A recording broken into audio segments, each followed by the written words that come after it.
बाबर 31 पे 4 आउट करने के बाद फिर मैच बिल्कुल आखिरी ओवर में आ जाना कितनी डिसअपॉइंटमेंट है, और आखिरी ओवर नवाज से जो कराने का जो है फैसला, उसके बारे में थोड़ा सा बताएं। हाँ देखें बिल्कुल, मेरे ख्याल से काफ़ी टाइट मैच हुआ है। और अर्ली ऑन जो बॉलर्स ने बॉलिंग किया पहले 10 ओवरों में, वो आउटस्टैंडिंग था, इजी नहीं था।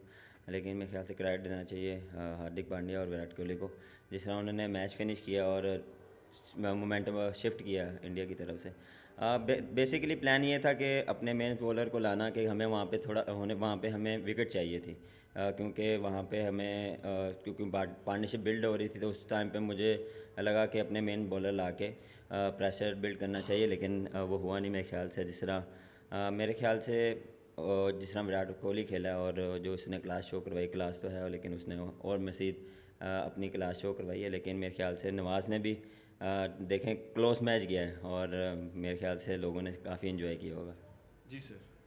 बाबर इधर आखिरकार जब ये ऐसा मैच हम देखते हैं तो मामला आके अटकता है प्रेशर पे, क्योंकि ये प्रेशर हैंडल करना और उससे बाहर निकलना यही बात होती है। क्योंकि विराट ने वो जो प्रेशर हैंडल किया वो एक सीखने वाली बात होगी। डेफिनेटली देखें पाकिस्तान इंडिया का हमेशा मैच जब होता है तो एक्स्ट्रा प्रेशर होता है, और उसको आपने जितना ओवरकम कर सकते हैं आप करें। और देखें इसलिए वो बड़ा प्लेयर है, और उसने अपने आप पे अर्ली ऑन प्रेशर था लेकिन उसने ओवरकम किया, और जिस तरह उसने बारी को अपनी बिल्ड किया है और पार्टनरशिप बिल्ड किया है, मेरे ख्याल से मैच चेंज ही वहाँ से हुआ था। जी। बाबर, विराट का तो बहुत सारे इनिंग्स आपने देखे होंगे, तो इस इनिंग्स को अगर आपको रेट तो लगता है तो he was the difference between the two sides, he was actually made the difference. तो तो इसीलिए तो मैच जीत गए वो। इसलिए पूछ रहा हूँ, जो विराट का इतने सारे इनिंग्स आपने देखे होंगे, तो इ- इस इनिंग्स को कैसे रेट करेंगे आप, और क्या बोलेंगे इस इनिंग्स के देखें बारे में? काफ़ी कुछ देखें स्ट्रगल कर रहे थे मेरे ख्याल से। जिस तरह वो कम बैक आए हैं और इतनी बड़ी इनिंग्स लगाने से उनका कॉन्फिडेंस काफ़ी बड़ा होगा। और जब भी आप ऐसे मैचेस जिताते हैं तो आपको इंडिविजुअल भी काफ़ी कॉन्फिडेंस मिलता है, और आपका जो मेंटल लेवल है ज़्यादा ऊपर जाता है। जी, मारिया इंफिजा।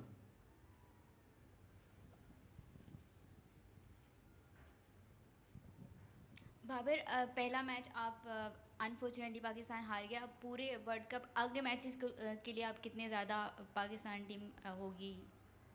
हाँ देखें कॉन्फिडेंट है, और देखें इससे सीखेंगे। कुछ अच्छी चीज़ें भी हुई हैं, कुछ मिस्टेक्स भी हुई हैं, इस पे बैठ के बात करेंगे। और अभी स्टार्ट हुआ टूर्नामेंट, अभी काफ़ी टूर्नामेंट बाकी है, तो जितना जल्दी हम इसको भूलेंगे उतना हमारे लिए अच्छा है, क्योंकि आगे बैक टू बैक मैचेस हैं, तो उसके लिए हम प्रिपेयर होंगे। फिजान। बाबर अस्सलाम वालेकुम।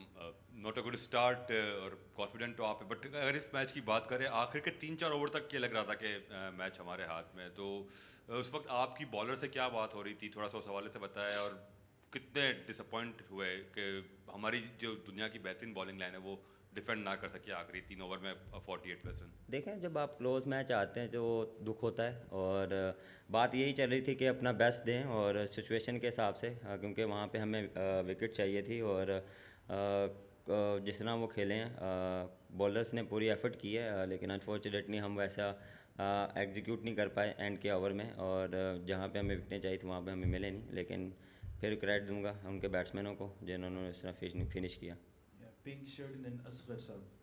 Babar, so much has been spoken about Virat Kohli, but how important was Hardik Pandya? Because even in Asia Cup in the first match, he scored the winning. He played a very crucial knock against Pakistan. So, a word on Hardik Pandya and his performances. Definitely, the way he's playing, he's building a partnership against with Virat Kohli. There is that vital innings, because then he is coming and he take little bit time, and then he's playing his natural game. So he's playing very well. Asghar साहब। वहाँ पर बहुत close match हुआ, और एक चीज़ तो हमें बेहतर लगी कि मिडिल ऑर्डर पे अब बात कोई नहीं करेगा, क्योंकि मिडिल ऑर्डर ने ही दोनों तरफ से स्कोर किया है। लेकिन नवाज पे आखिरी ओवर पे ट्रस्ट करना, जिसको आप रेगुलरली बहुत सारे मैचों में साइड करते रहे, तो क्या ये फैसला सही था? देखिए मैंने पहले भी बोला था कि हम इसलिए अपने मेन बॉलर को लाए कि हम थोड़ा सा चाह रहे थे कि विकेटें मिलें। वो अनफॉर्चुनेटली मिले नहीं, लेकिन इन दी एंड जो लास्ट आवर भी देख लें, टाइट आखिरी ओवर आखिरी बॉल पे गया, और मेरे ख्याल से उसको भी क्रेडिट देना चाहिए कि इतना प्रेशर और इतना हाई इंटेंसिटी वाला जो उसने आवर किया इजी नहीं होता, और एज अ प्लेयर आप पे बहुत प्रेशर आता है। तो जितना उसने किया मेरे ख्याल से मिस्टेक होती है, लेकिन उससे जितना इससे उसको सीखने को काफ़ी कुछ मिलेगा, क्योंकि ऐसी सिचुएशन में जब भी वो आएगा वो उससे बेहतर करने की कोशिश करेगा। जी लास्ट क्वेश्चन। नवाज को तो पहले आप ला नहीं सकते। Now you have explain that so to create pressure आपने उसको बुलाया, but are you really upset with the two main bowlers Shaheen and Naseem? देखिए पहले कोशिश यही थी कि हम इसको करवा सकते थे, लेकिन मेरे ख्याल से हम थोड़ा सा ये चाह रहे थे कि मैच और डीप चल जाता। तो अगर उस ओवर में अगर वहीं पे स्पिनर को, क्योंकि वो चार्ज करना शुरू हो गए थे, तो मुझे लगा कि हमें वहाँ पे विकेटें चाहिए। तो मेरे ख्याल से वो थोड़ा सा सेंसिबल खेले, क्योंकि उनको पता था एक ओवर हम स्पिनर का है हमारे पास। तो मेरे ख्याल से दिखें उसमें भी देख लें, एक मेरे ख्याल से वो उससे 9 बॉल हो गया, और वो उसके बाद जो वाइट हुआ और थोड़े से दुखे हुए इसमें देखें आखिरी ओवर में आपको, और दूसरी ओपोनेंट यही करती है कि आपने जाना ही जाना है, और फिर आप चांस लेते हैं, तो उसमें आप सक्सेस भी मिलती है और आप उस पर आप नहीं भी कर पाते। लेकिन इससे मेरे ख्याल से वो जितना सीखेगा, और एज अ टीम हम इससे काफ़ी कुछ सीखेंगे। नहीं, मेरा क्वेश्चन था दैट शाहीन के ऊपर आपको he did not bowl according to your expectation, is it the main reason? नहीं ऐसा कुछ भी नहीं है। इतनी देर बाद आया और फिर इंजरी के बाद आया, और आप जिस तरह उसने बॉलिंग की है मैं काफ़ी सरप्राइज़ था, और इतनी देर बाद आके उसने जिस तरह अपना एग्रेशन शो करवाया और जिस तरह उसने बॉलिंग की, हाँ उसको विकेटें नहीं मिली, लेकिन देर बाद जब भी आते हैं तो आप वैसा नहीं कर पाते जैसे आप करते आ रहे थे, थोड़ा सा टाइम लगता है।